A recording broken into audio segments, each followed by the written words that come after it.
Hello, ladies and gentlemen. It is I, the Copper Owl, bringing you a review on the Nerf Incisor and on it. The Alien Blaster. Well, the main Alien Blaster. This thing's pretty cool. The Alien line was like this really. I think it only encompassed 3 blasters and a melee weapon, and it was this really cool, short-lived thing. It's like people compare the dinosaur line to this line. It's just randomly like, okay, we get it's either dinosaurs or we get aliens, and I don't think there was a movie coming out that was really like alien heavy. Whereas with the dinosaur line, we have the Jurassic Park movie coming out. Well, it came out, but that came out, and I assumed that they were trying to buy the rights to it, the merchandising rights, and they messed up. So I got this for $10 at Goodwill. Got this a while back. I just never bothered to take the sticker off of it. And it's a semi-auto flywheel blaster. And it has a drum. It's similar to that. It's essentially an upside-down version of that Ultra Blaster and all that. And oddly enough, it doesn't have air. Like, it doesn't have well, it's flywheel, so that's why it doesn't have air restrictor things inside of it. I tried firing a half dart through this. It did not work, but it is capable if you want to jam it. So let's see.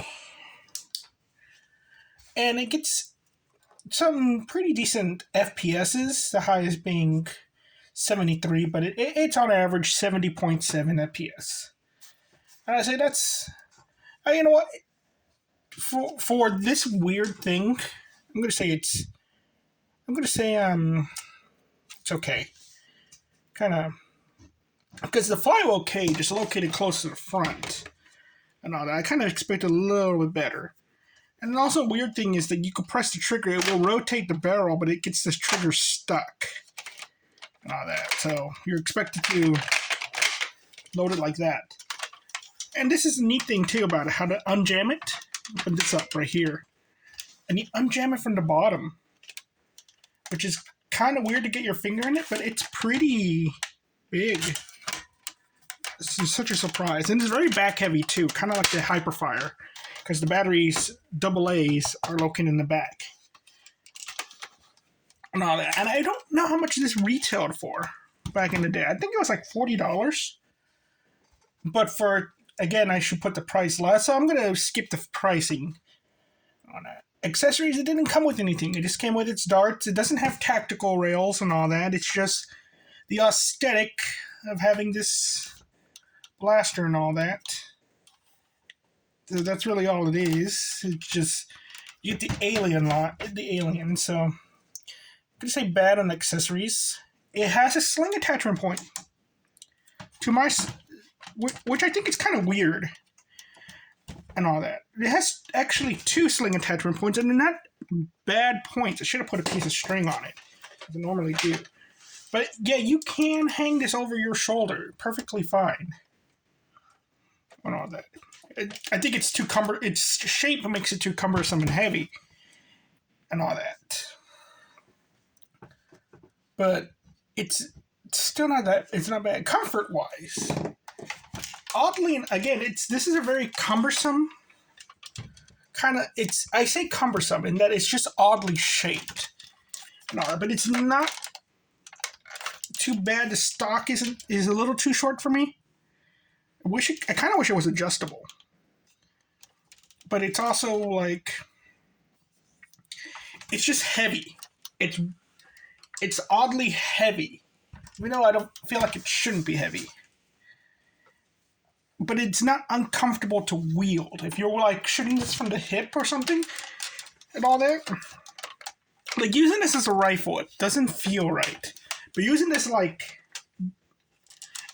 something else, it's like trying to use it like kind of like an SMG or something. It kind of feels a bit better just shooting it from the hip and all that. Even shooting it one-handed, Of course, yeah, it's a kid can't do that, and you might hurt your wrist or something if you don't wield it right. But it feels better that way.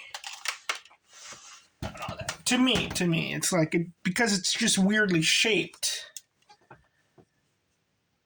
I'm gonna say it's okay because it could be just it's a me problem and all that when it comes to this everything. Because there are some ways I like holding it, and there's some ways I don't. Now the looks. This thing looks cool. This thing kind of looks like it's something from Halo, like if the Flood had a firearm, but it's also kind of weird because it looks like the spine and bone of a creature and all that. Like this is semi-organic. Like I'm thinking, I don't know the lore behind this, but you look at more of the blaster and everything, and you see how the orange part is like it looks like more mechanical, and it makes me think that whatever alien species uses this blaster was a completely different blaster, and they corrupted it. They grew their stuff around it and everything. So this is like not really from their home world. It's something that they salvaged from some other group of creatures and all that, which makes me wonder what would the actual blaster without all of this stuff look like? What is it supposed to look like? And all that. And I look at the aliens on the box, and they kind of remind me of the aliens from the Area 51 game. So it makes me think that this thing is actually like a part of the alien, not a separate weapon. And all that. So I love the looks of this thing. And I think it looks pretty rad. Profile, no one's going to think that this is if you painted this all black, I don't understand why you would paint it all black. But yeah, nobody's going to think this is a real world firearm. This is a pretty... There are no technical points, no rocket attachment, no mega attachment. Internals, I don't know what this thing looks like internally, and I don't know if I could even open this thing up. And all that. Because this thing, it's just like, it looks very intricate. It doesn't look, not like the Dino Blaster. It looks like there's like things I would have to remove. Oh, like it's layered. I wouldn't know how to open this up at all. So I don't know the internals for this. I'm going to say it's okay. And modability, you can mod this. People just add lights to it to light it all up. Like, okay, that's pretty cool. And it's like, it has a nice battery cage. So I assume you could put a LiPo in there. Practicality.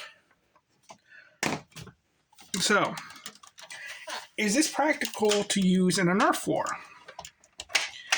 24 darts. It holds 24 darts. So that's effectively one of the drum barrels or two of the 18 round mags and everything.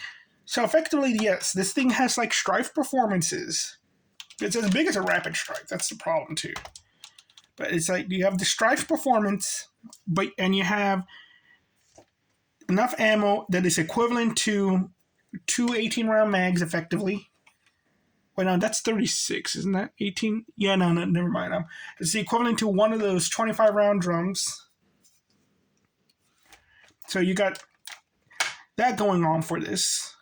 But you also don't have any attachments. So you can't put a flashlight on this. You can't do that. And everything. But you do have the option of just picking up darts and loading it. So this thing being practical and all that, though it is heavy. Like the center of mass is right on the trigger. Because the bat and all that. So is this thing practical? And I'm like, it's practical in the sense of like the modulus and all that. Like, it's a bigger blaster, but it has the performance of a smaller blaster. But it's like, it's not that it's bad or anything. It's just the smaller blaster is more practical and all that. But it's not It just has that advantage, though. Just you could just pick up a dart, put it inside, and be on the go. And everything. You don't have to have the mags. You don't have to carry the extra mags. You don't have to reload them and all that. So that's the practical part, but it's also because you don't have to really carry a spare blaster just because you could pick up the darts. Or you could wear the bandolier that holds the darts as well. Because with a flywheel blaster that needs mags, you tend to carry around a Springer blaster as your secondary in case you run out, because you're going to filling up the mags will be tedious. This is not impractical, to say the least, but it's not the best thing to go with because, again, it's heavy. It has the that center mass. Now, price-wise, $10 for this thing. I'd say, yeah, no, this thing feels like it's worth $10. $40, yeah, I could see you buying this for your kid new in box, $40. But for like, you're going thrifting, you find one of these, they're working, $10. I don't hate this thing. This thing actually would look nice just hanging up somewhere. And I kind of want to paint one of these things too, but it's very like, what color scheme would I go with? It's very married to its thing, so I kind of don't want to. Maybe if anything, just paint the stock, make it look more industrial and all that. So price, I say it's good. And so let's see the results. 1, 2, 3, 4, 5, 4, and 4. This is really interesting. Very interesting because it leans towards the it's technically a good blaster, but it also kind of leans toward it being mediocre. Like very close. So take that as you will. But with me, there's another thing about this blaster that I really like. And again, it's just the gimmick of aliens. And that makes me wonder, like, if the alien line kind of did better, what would we have gotten? Would we have gotten like a rapid strike? Would we have gotten like an alien jolt or something? Because looking at the alien blasters, I have two of them. And they're both not bad blasters, but there's just a third one in the bunch that is pretty terrible. And that's kind of, it's like one of its, like a primary Springer. That's what it's supposed to be. So, the problem is that they're very, again, it's their shape. They're very they take up a lot of space. They're not really ergonomic in a sense. And it does feel like these things were made for a creature that had like 3 big fingers, essentially. Well, if that trigger wasn't like that, but like it was made for something alien-wise. Like, I wouldn't be surprised if Nerf sent the guy to Area 51. He's like, okay, let's just copy one of their alien blasters because this feels like there is something going on here and all that. That this was some other kind of blaster, and the aliens just put their sinew grossness all over it, corrupted it. And I wonder, like, this line could have done better if it was humans versus aliens. So you would have like the uncorrupted version of this blaster, which I assume would be another drum blaster just without the extra stuff on it, judging by how it looks. But that blaster could probably have been, thinking about it, could have been like a Spectre, or it could have been a Rapid Strike or something. But if this is integral to the design of the blaster, it probably was another drum-fed blaster, but the drum was just on top. Which is quite interesting because it doesn't hint to that at all because of how the spine's on there. So it finally occurred to me, like, what would this blaster actually look like without all of this stuff on it.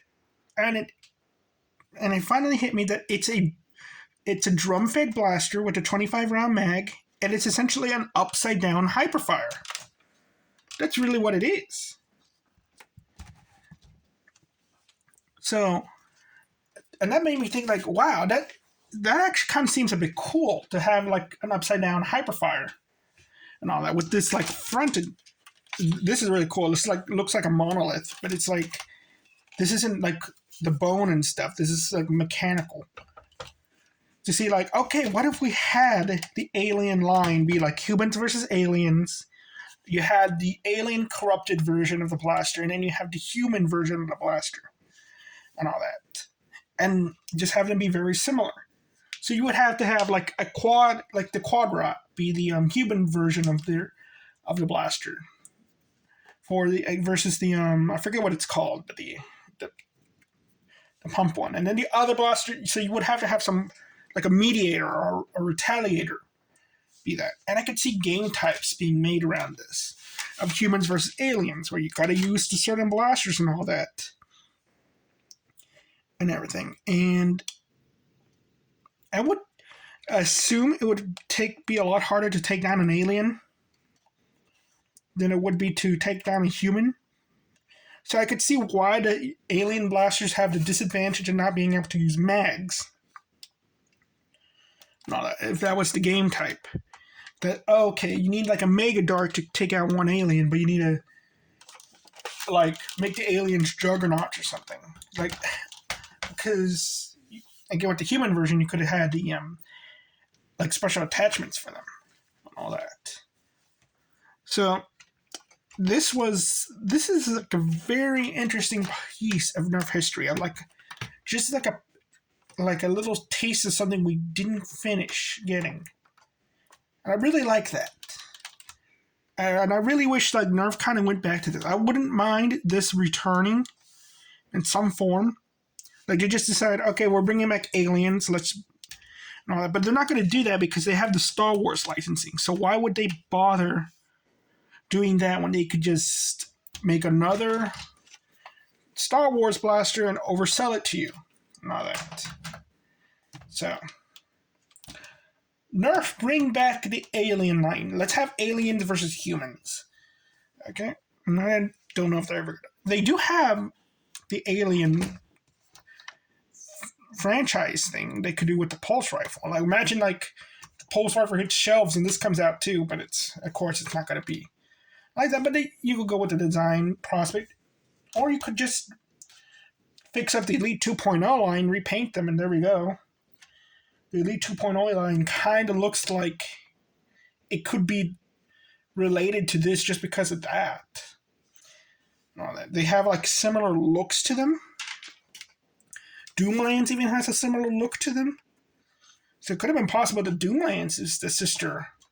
It's the other thing, because apparently Doomlands has the meteor crashing down. So there's that. So aliens exist in Doomlands. It's kind of weird. But yeah. Well, thank you all very much. You all have a nice day. Bye-bye. Oh, yeah, well, before I forget, yeah, this one, I like this blaster. I'm keeping this. I was going to sell it, but I'm keeping it. Have a nice day. Bye-bye.